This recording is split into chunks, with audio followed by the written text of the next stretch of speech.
కుంభరాశి.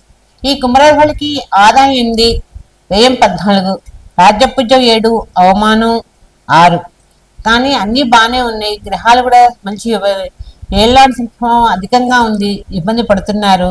కానీ మంచి మంచి వ్యాపారాల్లో కూడా రాణిస్తూ ఉంటారు. ఇబ్బంది ఉన్నప్పటికీ కూడా ధర్మ కార్యక్రమాలు చేస్తూ ఉంటారు, శుభ కార్యక్రమాల్లో పాల్గొంటుంటారు. అన్ని విధాలు బాగుంటుంది. ఈ రాశి వాళ్ళకి గురుబలం తక్కువగా ఉంది కాబట్టి ప్రతిదీ కూడా జాగ్రత్తగా మలుచుకోండి, అన్ని విధాలు బాగుంటుంది.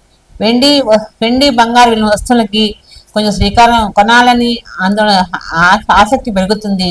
అన్నట్టుగానే కొంటారు, కొనుగోలు చేస్తారు. ఈ కుంభరాశి వాళ్ళకి ప్రతిదీ కూడా నిలకడగా ఆలోచించి ప్రతి పని కూడా నిర్వహిస్తారు కాబట్టి భయపడకండి. ఈ కుంభరాశి వాళ్ళు ఏదైనా సరే వ్యాపారాలు చేయాలంటే చేయండి, చేసే ముందు ఆలోచించుకోండి. ఈ వ్యాపారం కలిసి వస్తుంది, ఈ నక్షత్రానికి ఈ వ్యాపారం కలిసి వస్తుందని తెలుసుకొని చేయండి. చేస్తే మాత్రం మంచి అభివృద్ధి కానవస్తుంది, ఇబ్బంది ఉంటుంది. ఈ సంవత్సరం ఉద్యోగులకు స్వయం కృషి వల్ల కూడా బాగా పైకి వస్తారు, చదువుల్లో కూడా మంచి రాణిస్తారు.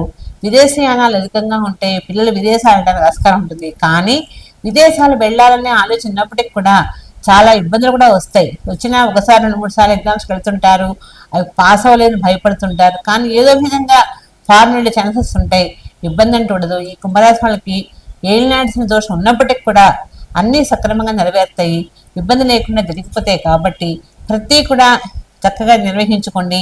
దైవ కార్యక్రమాలు చేసేటప్పుడు మనం సంకల్పంతో నిర్వహించండి.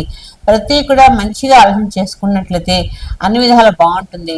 ఈ కుంభరాశి వాళ్ళకి నిలకడగా ఉంటారు. స్టడీ అంటే ఎప్పుడు మైండ్ స్టెబిలిటీగా ఉంటుంది, ఒక ప్రణాళిక పద్ధతిలో వెడుతుంటారు. కాబట్టి ఈ రాశి వాళ్ళకి భయం అంటూ ఉండదు, అధైర్యం అంటూ మనసు రాదు, ఎప్పుడు మనోధైర్యంగానే ముందుకు వెళుతుంటారు. ఈ రాశి వాళ్ళకి ఇబ్బంది అంటూ ఉండవు. వివాహాలు కాని వాళ్ళకి కూడా వివాహాలు కూడా అయిపోతాయి.